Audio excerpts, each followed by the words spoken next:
네, 여러분 안녕하세요. 오늘은 바이러스인데요. 바이러스는 전체적으로 챕터상에 그렇게 많은 부분을 차지하지 않고요. 뭐 여러 가지 뭐 AI 바이러스, 여러 가지 바이러스가 식품 위생적으로 중요하긴 하지만 실제적으로 미생물학 쪽에 있어서는 그렇게 그 식품과 관련한 바이러스가 그렇게 많지가 않으므로 몇 가지만 이제 얘기를 하도록 하겠습니다. 쉬어가는 페이지라 생각하셔도 좋고요. 이 바이러스는 그 완전히 다른 분자적 구성을 갖고 있고 그 독특한 증식 방법을 가진 비세포성 생명체입니다. 비세포성. 이 비세포성이라고 얘기는 뭐냐면 다른 세포하고는 다르게 기관의 분화가 전혀 없어요. 그래서 구조는 너무나 간단하게 헥산하고 캡시드 단백질로 구성되어 있는데 이 헥산이라고 하는 것은 그냥 여러분 유전 암호라고 생각하시면 돼요.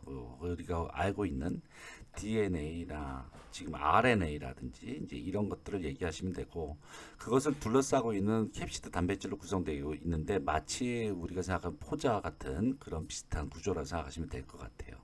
너무 간단한 구조를 갖고 있고 DNA에 사실 이 연구에 영향을 바이러스가 미쳤다는 겁니다. 이게 또 하나 중요한데 예전에 그 DNA의 그 두 개의 쌍에 그러니까 한 쌍의 그 염기서열을 알아낼 수 있었던 것에 이콜라이와 바이러스가 제일 큰 영향을 미쳤는데 바이러스가 이콜라이에 달라붙음으로써 자신의 DNA를 증식시키는 그런 것을 통해서 이제 DNA에 대한 그런 힌트를 얻을 수 있었다고 합니다. 이 바이러스의 분류는 여러 방식이 있긴 하지만 모양에 따라서 분류하는 방식이 가장 많고요. 이와 같이 바이러스의 모양은 굉장히 다양한 모습으로 존재합니다. 뭐, 이 특히 우리가 이제 지금 오늘 미생물 시간에 얘기하고자 하는 것은 세균 바이러스인데 이 박테리오 파지라고 얘기합니다. 이 박테리아하고 파지라는 말들이 이 두 개가 합쳐져서 이 파지는 먹는다는 뜻이고 박테리아는 박테리아겠죠. 그래서 세균을 먹는다, 세균을 죽인다라는 뜻이에요. 바이러스가. 그래서 세균을 잡아먹는 바이러스. 이것을 박테리오 파지라고 얘기를 하고요. 어, 세, 이 바이러스는 일단 기관이 없어요. 기관이 없어서 세포 소기관이 없어서 뭐 가령 골지체라든지 뭐 그런 거라든지 여러 세포질이라든지 이런 것들이 아무것도 없어요. 그래서 영양분을 자기가 먹고 증식을 해야 되는데 그러지 못하고 있어요. 그렇기 때문에 그럼 죽어버려야 되잖아. 근데 안 죽어요. 그래서 얘네들은 어떻게 사느냐? 이 어떤 것에 이렇게 기생을 하게 되는데 이 어떤 것을 우리는 숙주라고 얘기를 하죠. 숙주에 기생을 합니다. 이 바이러스는 특이한 것이 바이러스는 숙주 특이성이 있어요.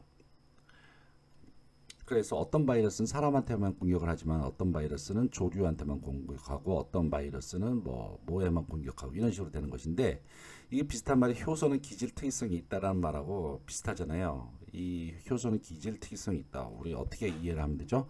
하나의 기질에 하나의 효소만 이제 작용을 한다는 얘기죠. 그래서 아밀라제 같은 경우는 전분에만 작용을 하고 프로테아제는 단백질에만 작용하듯이 바이러스는 숙주 특이성이 있어서 하나의 숙주에만 대체적으로 기생하고 그 숙주의 세포만 죽이게 되는 겁니다.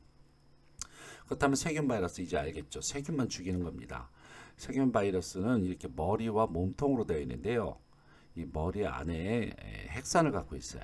DNA를 이 안에 갖고 있고 이 핵산을 몸통을 통과해서 세균 쪽으로 주입을 시키게 됩니다. 마치 주사바늘 넣듯이 딱 찔러갖고 자신에 있는 이것이 이제 세균이고 이것이 바이러스겠죠.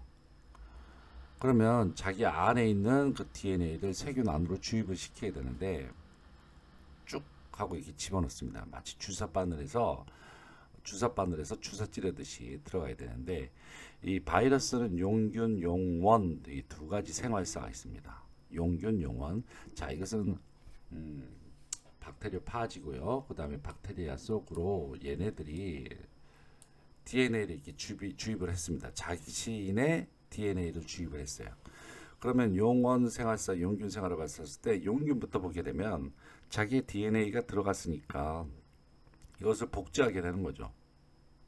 그래서 자기 자신을 여러 마리를 갖다 다시 복제를 하게 되면 나중에 세포벽을 파괴하고 세포막을 파괴하거나 세포벽을 파괴해서 탈출하게 되면 이 세균은 어떻게 돼요? 폭발됐으니까 죽어버리겠죠. 그래서 세균을 죽여버리는 겁니다. 용원생활사는 또 특이한 게 뭐냐면 자신의 유전자가 이렇게 들어가는데 복제를 하지 않고 유전자를 기생 숙주 뭐 그려볼까요? 그리는 게 더 편할 것 같아요. 자, 박테리오 파지라고 했습니다. 얘가 세균에 부착해서 DNA를 그 안으로 밀어 넣습니다. 밀어 넣게 되면 그리고 이 안에 이 세균만의 자기 자신의 DNA를 갖고 있겠죠. 근데 이 세균이라고 하는 것은 이제 분열법을 통해서 이제 자기가 분열하잖아요. 그때 자신의 DNA 속에 박테리오 파지의 DNA를 바보같이 같이 복제를 시키는 겁니다. 그러니까 자기는 감염된 줄을 모르는 거죠.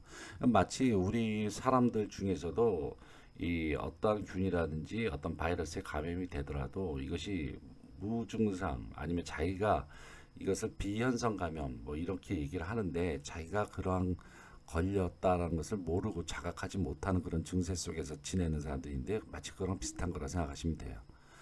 자, 그 다음에 용균은 어떻냐 하면 이 안에서 자기가 여러 마리로 이렇게 복제가 돼서 복제가 돼서 터져서 죽어버리게 되는데 이제 또 하나 중요한 것은 용원으로 들어가서 저렇게 복제만 하고서 끝나는 것이 아니라 어떤 때는 이렇게 용균으로 변할 수도 있다라는 얘기입니다. 당연하겠죠. 네. 일단은 그 박테리오 파지의 DNA가 안에서 계속 복제가 되고 있었기 때문에 언젠가는 이것이 박테리오 파지로 돼서 용균화 될 수가 있습니다.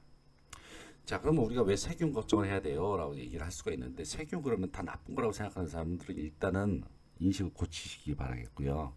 세균 중에 우리에게 유용한 것들이 꽤 많죠. 공장, 김치 공장에서 유산균을 갖다가 이용해서 김치 제조를 하고 있었는데 이 안에서 바이러스가 들어왔다. 바이러스 파지가 유산균을 죽였다 그러면 김치 제조 당연히 망하게 되겠죠. 뭐 바실러스 낫토라든지 바실러스 서브틸러스라든지 이런 것들 같은 경우에 된장 공장 같은 경우에 그 다음에 뭐 막걸리 같은 경우에 이런 경우에도 박테리오 파지가 달라붙어서 죽일 수가 있겠죠. 그럼 공장이 망하게 되니까요. 자, 그렇다면 이러한게 그 박테리오 파지로부터 어떠한 대책을 세우려면은 특히 이제 항생물질 생산을 아까 빠뜨렸는데 항생물질 생산하는데도 세균이 필요한데 스트랩토마이신 같은 거 이런 경우에도 박테리오 파지가 들어가면 망하게 되겠죠. 자, 첫 번째 청결이 살균소독, 두 번째 그 다음에 내성균주인데 내성균주란 말을 많이 헷갈려들 하시는 것 같아요. 이 바시러스를 죽이기 위해서 항생물질을 쓸 수가 있어요. 근데 이 항생물질이 박테리아까지 같이 죽일 수도 있잖아요. 그러니까 이 박테리아는 항생물질에 견뎌낼 수 있게끔 내성인 것을 사용한다는 내성인 균을 사용하는 것을 그렇게 되면은 박테리아는 살고 바이러스만 죽일 수가 있으니까요. 그런 얘기입니다. 내성균주를 개발한다. 그 다음에 로테이션 시스템이라고 하는 건데 보통 이제 그 발효 공장 같은 데서는 하나의 제품만 나오는 것이 아니라 여러 가지 제품이 같이 나올 수가 있어요. 그럼 여러 가지 제품에 들어가는 균들이 또 다를 수가 있는데 뭐 된장, 간장, 고추장 이렇게 구획이 나눠져 있는데 여기에 그 A라는 구획에서 된장, B라는 구획에서 간장, C라는 데서 고추장 만들고요. 이것을 갖다 서로 바꾸는 거죠. 로테이션 시스템으로. 서로 간에 품목을 바꾸게 되면 그 안에서 쓰이고 있는 균주도 같이 바뀌어질 테니까 균주가 자꾸 바뀌게 되면 바이러스가 들어와서 자리 잡을 확률이 굉장히 낮잖아요. 그죠? 그래서 균주도 바꾸고 로테이션 시키는 그런 것을 로테이션 시스템이라고 얘기합니다. 로테이션이 뭐예요? 교대라는 얘기죠. 교대. 자, 바이러스 감염에 있어서 용균, 용원의 생활사를 그릴 수가 있겠죠. 그리고 차이점 설명하실 수 있겠죠. 그리고 식품공장에서 파지의 대책 여러 가지가 있죠. 예. 이렇게 해서 사실 이제 그 미생물에 있어서 특히 영양사 부분에 있어서 이 두 가지 부분만 잘 외워두시면 될 것 같아요. 자, 그다음에 바이러스에 대해서 우리가 한번 쉬어가는 페이지를 통해서 보겠습니다. 우리 바이러스는 핵산과 캡시드로 불리우는 그런 것으로 돼 있고 그 외에 여러 가지 좀 몇 가지가 더 들어갈 수가 있었어요. 1800년도 말에는 파스텔 코어가 세균을 발견했고 1892년에 이바노브스키가 그 담배 모자이크병을 해결하기 위해서 담배 모자이크병에 걸려 있는 그런 액체를 세균을 못 통과하는 곳에서 이렇게 걸렀습니다. 그러면 어떤 세균인지 밝혀내려고 그래서 걸러서 나온 것을 봤더니 계속 모자이크병이 발생을 하는 것으로 봐서 세균보다도 훨씬 작은 무언가가 있구나라는 것을 그때 발견한 것이죠. 우리는 세균이 가장 작은 것으로 알고 있었는데 세균보다 더 작은 무언가가 뭐 담배 모자이크병을 일으켜서 담배만 계속 공격을 하는구나. 그러니까 식물 바이러스였던 거죠. 식물을 수주로 하는 바이러스였죠. 그래서 그것을 발견했습니다. 바이러스의 존재를. 이 바이러스는 이와 같은 여러 가지 다양한 형태의 바이러스가 존재하고 있습니다.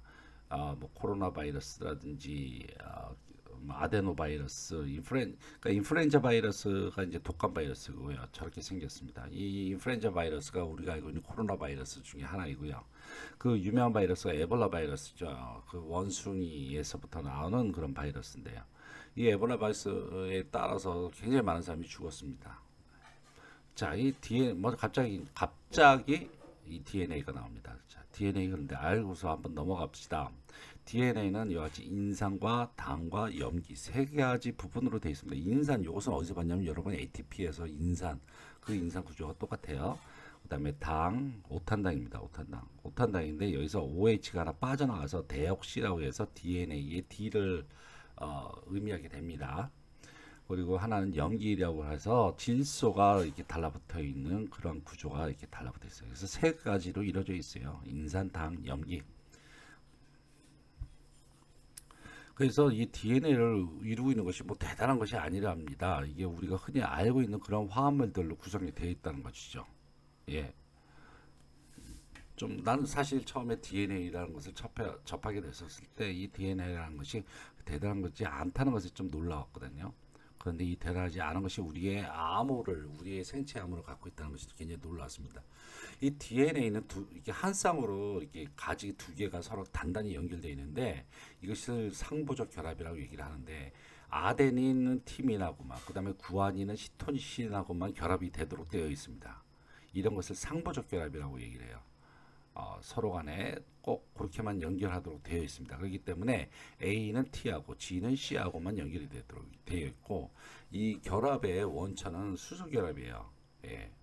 이 A하고 G는 퓨린이라고 하고 피리미드는 T하고 C를 얘기를 해서 결국 잘 생각해 보시면 알겠지만 퓨린은 A하고 G이고 A하고 G의 숫자는 결국 피리미드인의 T하고 C의 숫자하고 서로 같겠죠. 왜냐하면 서로 간에 상보적 결합을 하고 있으니까. 그죠?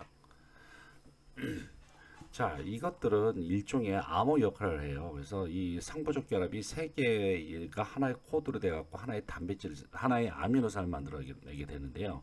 자, 이것이 하나의 이제 셀이라고 합시다. 셀이고 저것은 핵이 아니라 이것이 핵이고 그다음에 세포고 그 안에 뭐 골지체라든지 소포체라든지 여러 가지 기관이 있겠죠. 그 다음에 이건 세포막이나 세포벽이쯤 되겠죠. 그래서 보면 여기에 핵을 갖다가 보면은 그 안에 크로모좀이라고 하는 것이 있는데 이것이 염색체라는 것입니다. 이 염색체라는 것은 마치 실타래가 단단히 묶여 있는 것처럼 되어 있어요. 그래서 이것이 보면 히스톤이라고 하는 동그란 물질에 이 DNA가 돌돌돌돌 말려져 있고 나중에 복제해라라는 그런 명령이 떨어지게 되면 얘들이 풀리게 됩니다. 실타래가. 그럼 여기 보시게 되면 여기 구아닌, 시토신, 아데닌, 티민 이렇게 해서 제가 혹시 티아민이라고 얘기했나요? 티민입니다. 티민 이렇게 해서 서로 상보적 결합으로 연결이 되어 있고요. 여기에서 이 DNA의 서열에 따라서 단백질이 합성이 되어지고 그 단백질이 합성이 되면서 따라서 나오는 것이 바로 여러분의 아들딸인 거예요. 그리고 여러분의 DNA의 유전적인 암호가 바로 어머니하고 아버지한테서 반반씩 물려받은 것이죠. 이것은 일종의 그 개체에 대한 데이터베이스예요. 그래서 생명 현상을 나타내는 정보는 이 중심 원리로 이제 얘기가 되어지는데 이건 절대 불변의 원리입니다. 그것을 갖다 도그마라고 얘기를 하고요. 센트럴 도그마는 생명 현상을 나타내는 정보는 DNA부터 RNA, RNA부터 단백질로 전달된다. 그리고 그 반대는 성립되지 않는다라고 왈슨하고 그다음에 크레이기라고 하는 사람이 1950년도에 얘기를 했습니다. DNA 존재를 알기 시작했을 때부터요. 그래서 DNA에서 RNA로 되는 것을 카피, 그러니까 전사라고 합니다. 왜 전사라고 그래요? 이 DNA 원본을 갖다가 회수시키지 않는 거예요. 그래서 이거 갖고서 단백질 갖다가 다시 만들고 싶을 때는 카피만 해가 그러는 거예요. 그래서 카피를 해가서 누가 그것이 나오는 것이 이제 RNA예요. RNA. 그래서 이 코드 3개당 아미노산 1개씩의 그다음 그 지령 비밀 암호가 숨어져 있고 가끔 가다가는 엉터리 암호도 중간중간에 삽입시켜서 함부로 복제 못하게 만들어요. 재밌죠. 그래서 DNA가 복제될 때는 이와 같이 DNA가 풀리게 됩니다. 풀려요. 그래서 반으로 나눠져서 한쪽에서 얘네들 갖다가 열렬하게 카피를 한 다음에 그 다음에 이것을 갖다가 암호를 읽어냅니다. 암호를 읽어서요. 그래서 이게 3개의 코드당 하나의 아미노산 아니면 엉터리 암호인지 아닌지를 갖다 전부 다 해독을 한 다음에 거기에 맞춰서 우리가 배웠죠. 리보솜. 리보솜이라는 곳에서 단백질을 합성하게 되는 겁니다. 이건 사람한테 해당되는 것이 아니에요. 사람뿐 아니라 모든 지구상의 모든 생명체에서 다 해당되는 겁니다. 굉장하죠? 네. 이 미물인 여러분의 손톱보다도 더 작은 그러한 벌레들도 다 이러한 과정을 거쳐서 번식하는 겁니다. 자, 그런데 이 DNA에서 RNA, RNA에서 단백질로 가는 센트럴 도그마보다도 다르게 움직이는 생물체들도 있었기 때문에 이것이 결국 불가피하게 수정할 수밖에 없는데 이 DNA에서 RNA로 가는 그것을 전사라고 얘기했는데 그것을 또 반대로 가는 역전사도 발견되었고 RNA도 스스로 복제되는 RNA 복제도 발견됐습니다. 그 다음에 DNA에서 RNA 안 거치고 DNA에서 그대로 단백질로 가는 직접 번역하는 것도 있었었고요. 자, 지금 왜 갑자기 장황하게 그 얘기를 했냐면 유전 복제 형체에 따른 바이러스 분류를 보면은 그런 것들이 많이 있어요.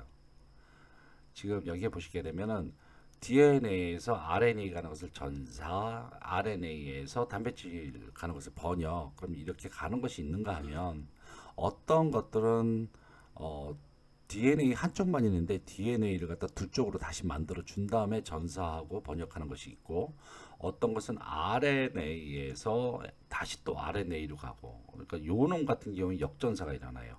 RNA였던 놈이 다시 DNA를 만들고 DNA에서 RNA 그다음에 단백질 이와 같이 우리가 알고 있는 센트럴 도그마하고 다른 과정을 통해서 자기가 복제를 하는 그런 애들이 많이 있습니다. 그러면 왜 갑자기 이런 얘기를 하는가 궁금해 하실 분이 이때쯤 되면 나오실 텐데 왜 제가 이 얘기를 하느냐. 지금 바이러스의 내부에는 그 바이러스 껍데기하고 그 핵산이 있다고 얘기했죠. 핵산이 DNA일 수도 있고 RNA일 수도 있습니다. 지금 고생하고 있는 많은 사람들이 보통 이 코로나 바이러스의 유전 암호는 RNA예요. RNA, DNA가 아니라. 그래서 DNA부터 시작되게 되면은 단백질로 가다가 뭔가 좀 잘못돼 있으면 수정 가능해요. 얘들이 수정 가능해. 그래서 언제나 DNA라든지 이런 것들은 일정하게 나오는데 RNA 있으면 RNA 갖다 DNA 역전사가 됐다가 RNA에 대해서 단백질을 다시 가게 되거든요. 그래서 역전사가 가능한 이 RNA만 가진 이런 바이러스 같은 경우에는 무슨 문제가 있냐면 수정이 가능하지가 않아요. 뭔가 잘못되더라도 얘네들이 수정 가능한 기능이 없어서 어떤 일이 발생해? 계속 변이원이 만들어질 수가 있다는 얘기죠. 그러니까 어떤 놈이 한 놈이 사람한테 들어가고 서양 사람한테 들어가고 동양 사람한테 들어가고 흑인 사람한테 들어가고 늙은 사람한테 들어가고 이랬었을 때 스스로 막 변이를 하는 거야. 그렇기 때문에 변이가 막 만들어지기 때문에 백신을 만들기가 굉장히 힘들다라는 이유가 바로 그것 때문입니다. 수정을 못하기 때문에 수정하는 기능이 없어서. 자, 그러면 PCR 얘기가 많이 나오는데 이 PCR은 폴리머레이즈 체인지 리액션이라고 얘기를 하는데 폴리머레이즈는 AS가 붙어서 그 효소죠. 앞에가 기질이에요. 그런데 기질이 아닙니다. 여기서 폴리라고 하는 것은 많은 여러 개의 그런 뜻이 있고 이 반대말은 모노죠. 한 개.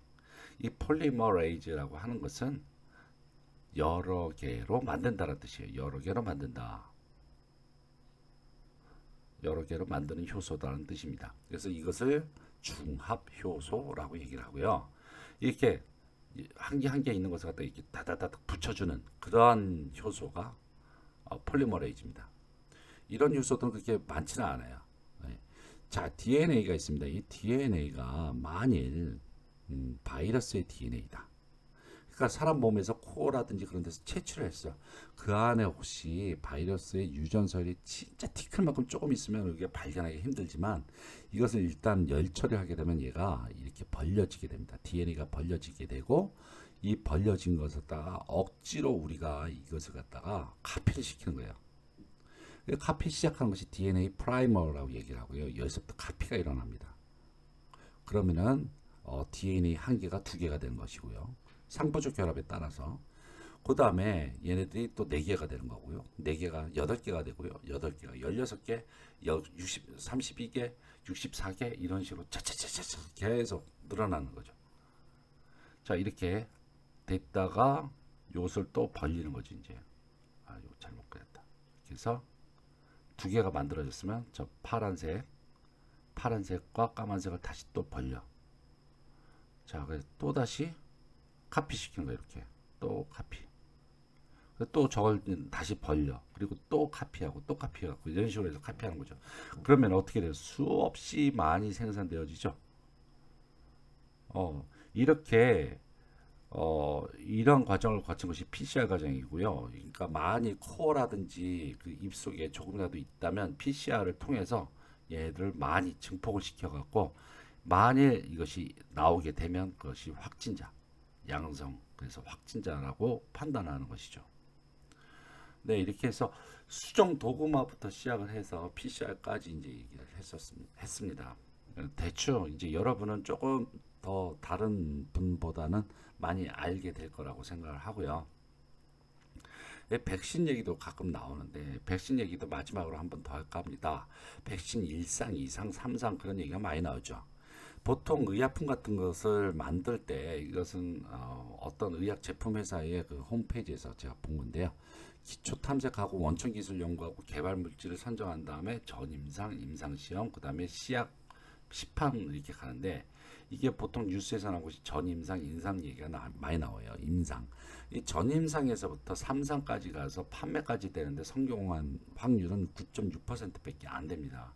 하지만 비용은 천문학적이라고 그래요. 굉장히 많은 비용이 드는데 이게 비슷한 게 이제 건강기능식품 같은 것인데 건강기능식품보다도 의약품 같은 경우는 더 비용이 비쌉니다.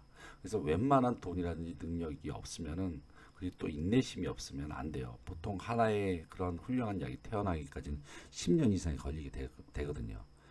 사실 에볼라 바이러스도 발견된 이후에 백신이 만들어진 것이 10년 후였고 이미 에볼라 바이러스 지상에서 많이 사라졌기 때문에 무용지물이 돼버렸거든요. 그 임상 전에는 전임상을 쓰게 되는데 보통 쥐나 원숭이 같이 동물을 사용을 해서 얘들이 죽는지 안 죽는지 치유가 되는지 당연히 보겠고요. 그 다음에 유전할 때 새끼에 대해서 문제가 있는지 없는지 독성이 있는지 없는지 그 다음에 장기 같은 것을 적출을 해갖고 그 다음에 장기 안에서 어떤 암세포가 만들어졌는지 없는지 장기에 있어서 변이가 없는지 이런 독성 검사를 다 마치고 성공하게 되면 일상으로 들어가는데 그 일상은 건강한 사람 20명, 80명을 대상으로 하는 겁니다. 그래서 인체 내 약물 흡수 정도를 평가하고 이상 들어가게 되면 100명에서 200명이 이제부터 소규모 환자를 대상으로서 부작용을 평가하게 되는 것이 이상시험입니다. 그래서 얼마만큼 먹이는 것이 가장 좋을까? 그래서 가장 적당한 투여량, 용량을 결정하는 단계가 이상시험이고요. 그 3상시험은 이제 다규모, 다수의 환자, 수백 명에서 수천 명의 환자를 대상해서 장기 투여했었을 때의 안전성을 이제 보는 것입니다. 그래서 마지막 단계에서 임상실험으로서 비교 대조균하고 시험 처치군. 그래서 정상인 사람과 정상인 아닌 사람 동시에 투여를 한다든가 이렇게 해서 효과가 정상인 사람한테도 뭐 비정상적인 효과가 나타나지 않아야겠죠. 부작용 없이. 그래서 3상이 성공되면 그제서 판매가 허가가 됩니다. 그래서 4상 시험까지 있는데 4상 시험은 유효성과 시판 후에 안전성을 보는 시험입니다. 그래서 1상에서 3상까지 가는 데는 굉장히 기간이 오래 걸리고요. 그리고 안전성도 조심스럽게 평가를 해야 됩니다. 그러지 않게 되면 굉장히 많은 사람이 피해를 볼 수가 있기 때문에 그래서 판매하는 데 있어서 이 법으로 지금 3상까지 진행되도록 되어 있는데 지금 상황은 이 3상까지 가는 몇십 년의 개월을 몇십 년의 시간을 몇 개월로 축소하기 때문에 당연히 안전성에 의문을 갈 수밖에 없는 것이죠. 여하튼 상황이 이렇고요. 여러분 이제 코로나를 다들 조심하시고 손 깨끗하게 씻으시고 언제나 그리고 나갔다 오시면 꼭 손 씻으시고 사람 많은 곳 가지 마시고요. 건강에 유의해 주시기 바랍니다. 다음 시간에 뵙겠습니다.